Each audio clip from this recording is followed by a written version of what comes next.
Now this is a good game because Sergio barely lost and Kiko barely won. But Kiko got Hey, this. shout out Kiko. Real quick, I love how this always happens. Every time he drafts, we just look at his team and laugh, and it's like, brother, how many brain cells you got? And then after week one, we're like, God damn, this guy's a contender. Well, he made a really dumb draft pick with He's not McKissick. on his team anymore. Let's not remind him. No, Like, he dropped him. He actually had him up until today. He dropped him again today. So he dropped him, brought him back, and then dropped him again today. But obviously Josh Allen, badass. Joe Mixon, I think he's one of the more least looked at. He's you got that wide receiver core you have overlooked with the every year. Bengals. Overlooked.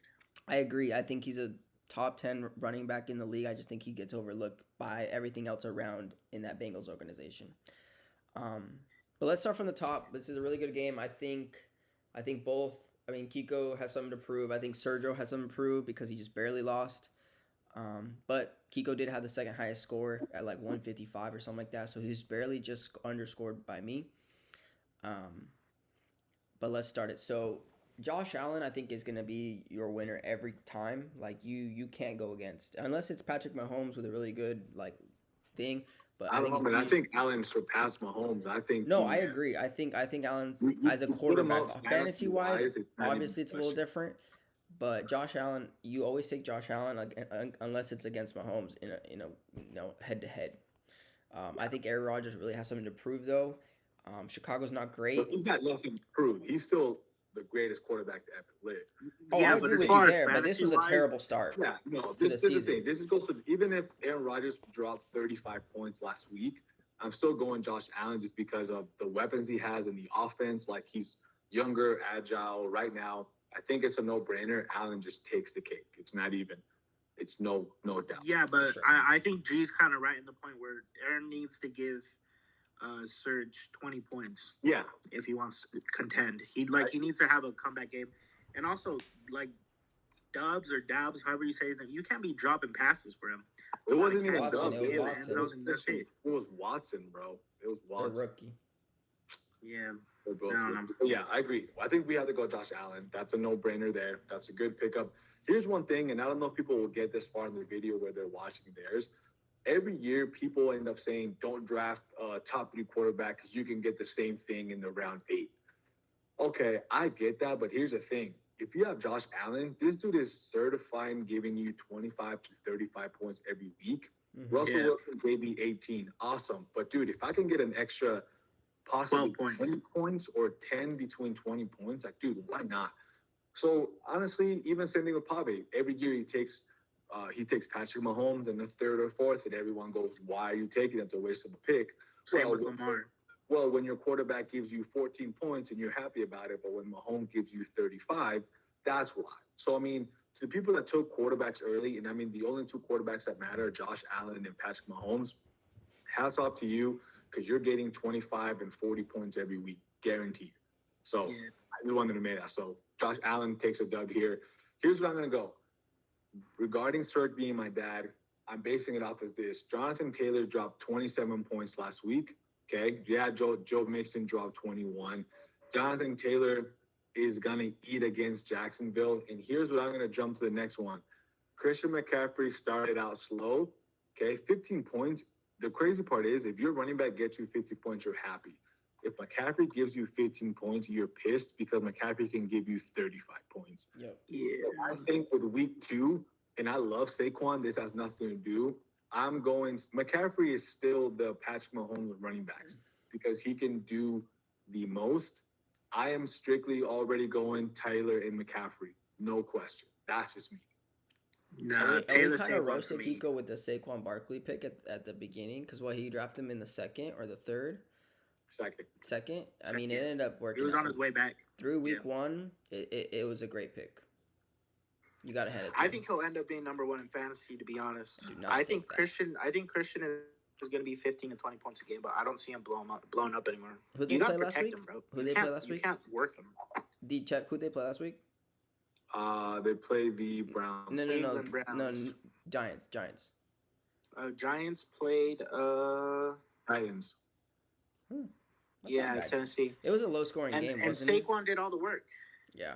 I think against a good team he won't do much, because Danny Dimes is terrible. But What do you mean? The Titans are a playoff contender. No, they're That's a not. good it did team. not look like that week one. No, they're It did not. not look Without like that. AJ Brown, they're I mean, not. Derrick Henry didn't do anything last week, but it did not look like that. But we'll see. It's a long season. We got 16 more weeks to go. But week one, they didn't look good. But we know the first week doesn't do anything. Agreed. Bengals didn't First look week- good last year at the beginning either. And then they got hot, and Joe Burrow balled out Yeah. and got me my trophy and got me this jersey. So, but we'll see where that goes at the end. I'm for sure going Jonathan Taylor over Mixon for sure, and I'm still going McCaffrey over Saquon. That's just me. I mean, they're playing each other, so it should be a great game. Yeah. You'll get to see both Yeah. of them. And it's the Giants. Giants aren't good, so I go. What are you McCaffrey doing, here, too. Narco? Who are you taking? I'm with the. I'm going Josh Allen, Jonathan Taylor, and then McCaffrey so far.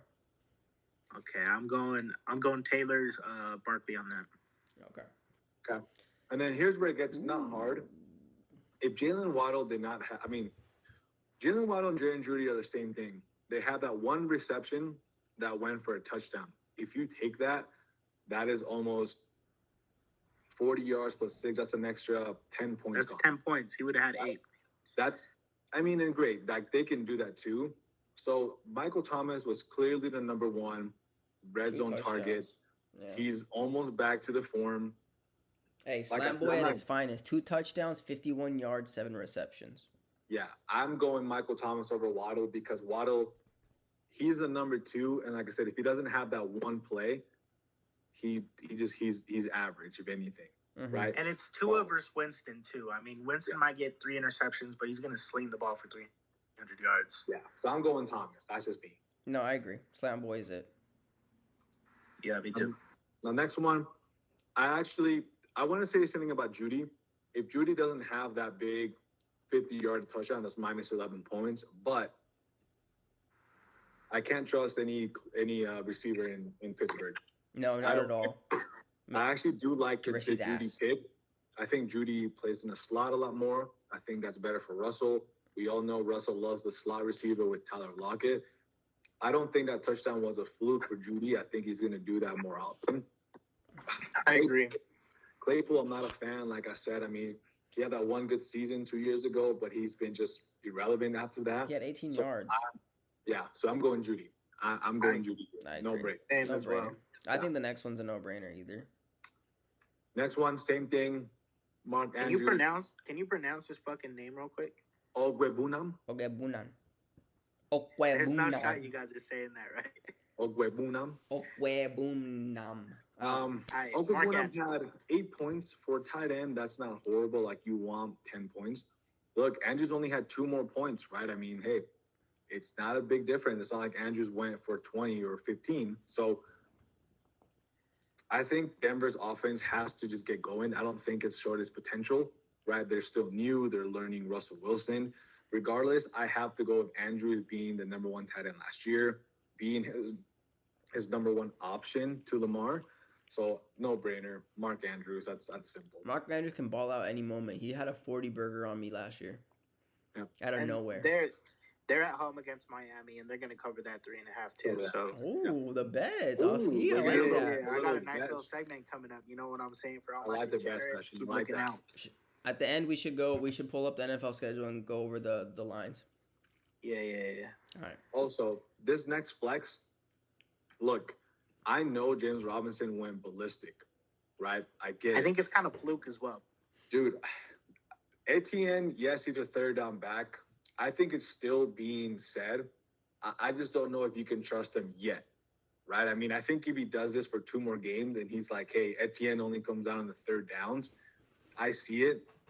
I'm not saying Bateman is the greatest receiver, but dude, Bateman, even with a slow Sunday, Bateman still scored 15 points, right? He only had 2 receptions for 60 yards and a touchdown. I mean, imagine the game where he gets 7 receptions. Like, dude, he's going for 25, right? Yeah, So yeah. And again, Baltimore's going to eat at home. So Baltimore's getting at home. I'm not a fan of Robinson. Like I said, I just think Bateman has better upside because Robinson, I don't know, man. I do think he was fluky. I do. I don't know. If he does it one more game, then I'll believe it. I'm going Bateman. I That's mean, we just me. saw it. We saw it in the chat.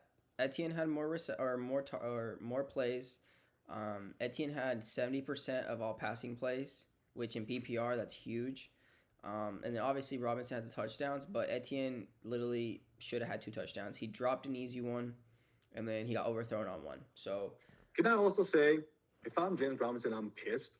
I have the greatest undrafted rookie season of all time. Yeah. Then hey, guess what? I come out and do it again next year. Like, and then you draft Etienne that year. He gets hurt. I go crazy. Like, dude, I feel bad for Robinson. He deserves better. But just in a situation because he's fighting really hard with Etienne, I'm going Bateman because Bateman is clearly the number one. Yes, I get the other receiver had 2 receptions for 2 touchdowns, but Bateman is that dude. I'm going Bateman here. yeah, I mean Etienne's a first round pick. I mean he's a top 10 first round pick. They want him to be the number one. You know they put so much into it. They want him to be the number one 100%. It's gonna be him eventually. And like you said, it's a shitty situation to be in, but he was an undrafted free agent. Etienne's a top 10 pick. So let's see what we got here. Basing off me, so it's Josh Mostly Allen. Kiko, I have honestly.